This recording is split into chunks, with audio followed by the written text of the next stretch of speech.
2026년 한국의 카지노 기업이죠. 파라다이스가 그야말로 완벽한 기회의 한가운데 서 있다는 아주 흥미로운 분석 보고서가 있습니다. 마치 잘 짜인 각본처럼요. 외부의 순풍과 내부의 전략적인 한 수가 정확히 맞물리는 그런 역사적인 전환점이라는 건데요. 오늘 청취자께서 공유해 주신 이 심층 투자 분석 자료들을 바탕으로 2026년 파라다이스에 찾아온 기회는 무엇이고 또 우리가 놓치지 말아야 할 리스크는 무엇인지 깊이 한번 파고들어 보겠습니다. 네, 오늘 살펴볼 자료들은 2026년 1월 초 시점에서 파라다이스의 체질 자체가 어떻게 변하고 있는가, 이걸 아주 집중적으로 분석하고 있습니다. 이야기의 큰 줄기는 한 3가지 정도로 볼 수 있을 것 같아요. 첫 번째는 중국 관광객 시장이 구조적으로 그러니까 완전히 새로운 판으로 바뀌고 있다는 점. 두 번째는 그 기회를 놓치지 않기 위해서 파라다이스가 단행한 대규모 설비 투자, 즉 캐파 확장의 효과. 그리고 마지막으로 과거 몇 년간 주가의 발목을 계속 잡았던 그 고질적인 재무 리스크가 드디어 해소되고 있다는 점입니다.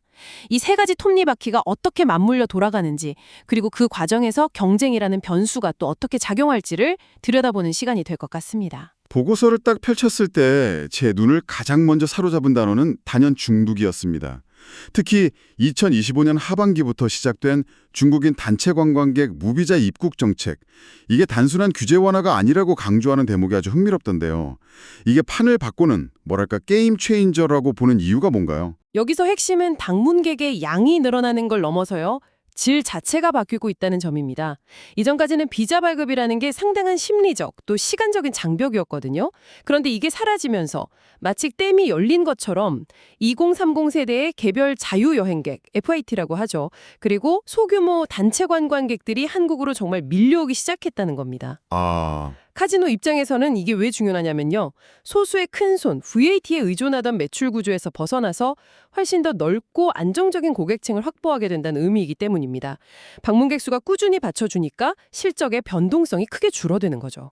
그러니까 소수의 고래를 쫓던 낚시에서 거대한 그물로 물고기 떼를 잡는 방식으로 바뀌고 있다. 이런 말씀이시군요. 네, 아주 정확한 비유입니다. 여기에 더해서 중국 정부의 강력한 반부패 정책 때문에요. 전통적인 카지노 허브인 마카오로 가기 좀 부담스러워진 VIP 고객들이 있거든요. 이분들이 한국이나 다른 나라로 눈을 돌리는 일종의 낙수 효과까지 나타나고 있고요. 여러모로 파라다이스에겐 거대한 파도가 밀려오고 있는 그런 형국입니다. 근데 솔직히 바로 옆에 인천 영종도에 인스파이어 리조트라는 저렇게 거대한 경쟁자가 생겼다고 하면 보통은 이제 큰일 났다, 출혈 경쟁 시작이다 이렇게 생각하잖아요. 그런데 보고서는 오히려 이게 파라다이스에게 절호의 기회라고 분석하고 있네요. 이건 좀 역설적으로 들리는데요. 네, 그 부분이 이 분석의 아주 재미있는 포인트 중 하나입니다. 보고서는 이걸 경쟁의 양면성이라고 표현하는데요. 물론 단기적인 위협은 분명했습니다. 실제로 2025년 3분기에 파라다이스의 영업이익이 시장 기대치보다 좀 낮게 나왔거든요. 그 주된 원인 중 하나가 바로 인스파이어랑 경쟁하느라 마케팅 비용, 그러니까 고객에게 숙박이나 식사를 무료로 제공하는 콤프 비용이 늘어났기 때문이었어요. 그렇죠. 비용이 늘었겠죠. 하지만 중장기적인 관점은 완전히 다릅니다. 2개의 거대한 월드 클래스 복합 리조트가 영종도에 모여서 일종의 클러스터를 형성하면 영종도라는 지역 자체가 동북아시아의 머스트 비짓, 꼭 가봐야 할 여행지가 된다는 겁니다. 그게 바로 매기 효과라는 거군요. 맞습니다. 예전엔 파라다이스 시티 하나만 보고 왔다면 이제는 영종도에 가면 파라다이스 시티도 있고 인스파이어도 있대 라면서 더 많은 사람들이 더 오래 머물게 된다는 거죠. 결국 전체 시장의 파이 자체가 커지고 그 과정에서 시장의 선점 사업자인 파라다이스가 누리는 이익이 더 클 수 있다는 분석입니다. 와, 그러니까 외부에서 중국이라는 거대한 파도가 밀려오고 경쟁자 덕분에 파도의 크기마저 더 커지고 있는 셈이네요. 근데 그 파도를 타려면 튼튼한 서핑보드가 있어야겠죠. 파라다이스 내부에선 이 기회를 잡기 위해 어떤 준비를, 어떤 신의 한 수를 뒀는지 궁금해지네요. 바로 그 서핑보드에 해당하는 결정이 보고서에서 신의 한 수라고까지 표현한 그랜드 하얏트 인천 웨스트타워 인수입니다. 2025년 말에 약 2,100억 원을 들여서 인수를 마쳤는데요. 이 결정의 배경을 이해하는 게 아주 중요합니다. 기존 파라다이스 시티 호텔 객실이 711개였는데 주말이나 성수기엔 거의 항상 만실이었습니다. 방이 없어서 손님을 못 받았다는 거군요, 말 그대로. 그렇습니다. 특히 카지노 우량 고객에게 무료로 제공해야 할 콤프 객실이 부족해지니까 더 많은 고객을 유치하고 싶어도 할 수가 없는 일종의 성장의 병목 현상에 부딪힌 거죠. 아, 한계가 있었군요. 네. 그런데 이번 인수로 약 500개의 객실을 단번에 추가 확보해서 총 1,200개가 넘는 객실을 운영하게 됐습니다. 이건 단순히 방이 늘어난 게 아니고요. 마케팅에 쓸 수 있는 가장 강력한 무기가 70% 이상 늘어난 셈입니다. 2020년 춘절이나 노동절 같은 중국 최대 연휴 기간에 이 늘어난 객실이 폭발적인 매출, 카지노 용어로는 드로백 성장을 이끌 핵심 동력이 될 거라고 보고서는 평가하고 있습니다. 근데 이렇게 대규모 투자를 하려면 자금 사정이 튼튼해야 할 텐데요. 제가 기억하기로 과거 몇 년 동안 파라다이스 주가에는 늘 그 오버행이라는 무거운 꼬리표가 따라다녔던 것 같거든요. 맞습니다. 바로 제7의 전환사채, CB 문제였죠. 이게 쉽게 말해서 언젠가 주식으로 바뀔 수 있는 채권인데 2021년에 2천억 원이라는 큰 규모로 발행됐거든요. 이게 시장에 풀리면 기존 주주들의 주식 가치가 희석될 수 있다는 뭐랄까 잠재적 폭탄 같은 거였습니다.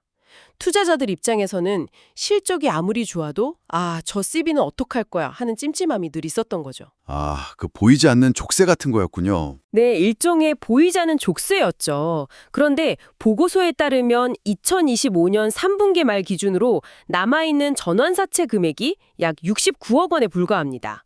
전체 시가총액의 0.5%도 안 되는 정말 사실상 무시해도 될 수준까지 줄어든 겁니다. 그러니까 이제 그 족쇄는 거의 다 풀렸다고 봐도 무방한 거죠. 오히려 5년 만에 공모회사채 발행에 성공해서 1,000억 원을 조달하는 등 시장에서 신용도를 완전히 회복하고 안정적인 자금 조달 능력을 보여준 점이 더 돋보인다고 분석합니다. 자, 그럼 과거의 리스크는 털어냈고 현재의 기회는 확실히 잡을 준비를 마쳤다면 이제 미래를 봐야겠네요. 서울의 심장부 장충동에 약 5,750억 원을 투입하는 플래그십 호텔 프로젝트가 있던데요. 이건 어떤 그림인가요? 이건 파라다이스가 단순히 카지노 기업을 넘어서요.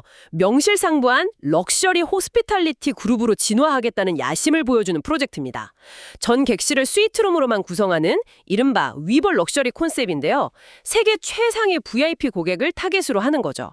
당연히 기존 카지노 사업과의 시너지도 극대화할 계획이고요. 다만 당초 계획보다 조금 늦어져서 2026년 1분기에 착공해서 2028년 완공을 목표로 하고 있습니다. 그런데요, 보고서의 장밋빛 전망만 보기엔 좀 걸리는 부분이 있습니다. 바로 경쟁사 실적인데요. 2025년 3분기에 롯데관광개발이 영업이익에서 파라다이스를 이겼다는 기사를 본 기억이 나거든요. 이건 어떻게 봐야 할까요? 숫자만 보면 롯데관광개발이 앞선 게 맞습니다. 하지만 보고서는 그 이면의 재무 체력을 봐야 한다고 강조합니다. 롯데관광개발은 분기마다 무려 424억 원에 달하는 막대한 이자 비용을 내고 있어서요. 영업이익을 아무리 많이 내도 최종적인 순이익은 적자를 면하기 어려운 구조거든요. 반면에 파라다이스는 재무 구조가 상대적으로 훨씬 건전해서 안정적으로 순이익 흑자 기조를 유지하고 있다는 거죠. 펀더멘털의 안정성 측면에서는 파라다이스가 우위에 있다는 분석입니다. 그렇군요. 겉으로 보이는 근육이 아니라 속까지 튼튼한지를 봐야 한다는 거네요. 아니 근데 하이아트 인수에 또 장충동 프로젝트까지 이렇게 대규모 투자가 계속되면 파라다이스도 재무적으로 좀 부담이 되지 않을까요? 보고서에서 지적하는 다른 리스크 요인들은 또 무엇이나요? 핵심 리스크는 역시 자본적 지출, 즉 캐펙스 부담입니다. 특히 장충동 호텔은 총 투자비의 95%를 외부 차입으로 조달할 계획이라 단기적인 부채 비율 상승과 금융 비용 증가는 피할 수 없는 과제입니다. 또 아까 이야기 나눴던 영종도 내 인스파이어 리조트와의 마케팅 출혈 경쟁이 예상보다 길어지거나 격화될 경우 수익성이 기대에 못 미칠 수 있다는 점도 리스크로 꼽히고요. 마지막으로 중국과의 외교 관계나 환율 변동 같은 지정학적 변수는 이 산업의 숙명과도 같은 잠재적 리스크 요인이라고 할 수 있습니다. 자, 그럼 이 모든 기회와 리스크를 종합했을 때 2026년 파라다이스의 성적표는 어떻게 예상되고 있습니까? 보고서가 종합한 증권사들의 컨센서스는 사상 최대 실적 경신입니다. 2026년 예상 매출액은 약 1조 2,813억 원으로 전년 대비 11.5% 증가하고요. 영업이익은 1,978억 원으로 18.3%나 늘어날 것으로 보고 있습니다.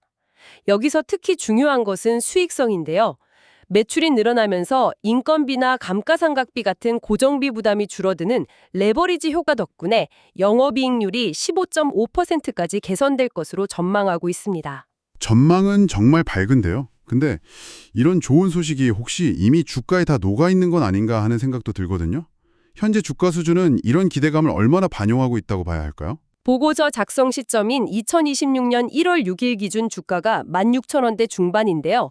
분석가들은 이 가격대가 2025년 3분기의 일시적인 실적 부진과 대규모 투자에 대한 우려가 이미 충분히 반영된 수준이라고 보고 있습니다.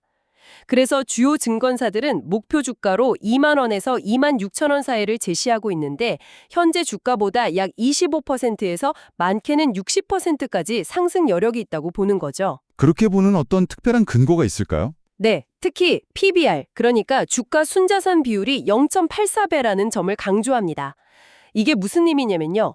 회사를 통째로 사서 모든 자산을 장부 가격대로 다 팔아치우면 100원이 남는데 주식시장에선 이 회사가 지금 84원에 거래되고 있다는 뜻입니다.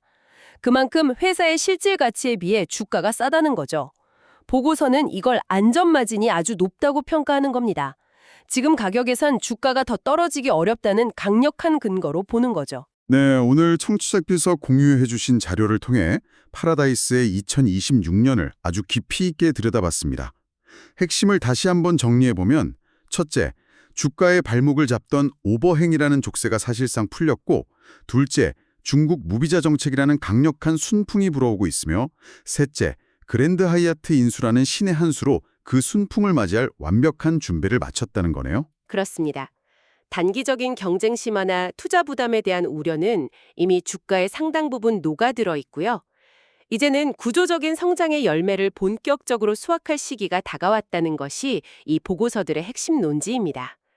단순히 돈을 버는 카지노 회사를 넘어서 종합 럭셔리 호스피털리티 그룹으로 도약하려는 큰 그림의 출발선에 서 있다고 볼 수 있겠습니다. 보고서는 중국 시장의 회복에 큰 기대를 걸고 있습니다. 그런데 여기서 한 걸음 더 나아가 청취자께 이런 질문을 던져보고 싶습니다. 2028년 장충동의 위버 럭셔리 호텔이 마침내 문을 열었을 때 파라다이스는 과연 중국과 일본이라는 전통적인 시장을 넘어 중동, 유럽, 미주의 진정한 글로벌 VIP 고객층까지 사로잡을 수 있을까요? 그래서 누구도 넘볼 수 없는 글로벌 럭셔리 브랜드로 자리매김할 수 있을까요? 이 장기적인 비전의 성공 여부가 어쩌면 2026년의 회복을 넘어서 파라다이스의 다음 10년을 결정하게 될지도 모르겠습니다.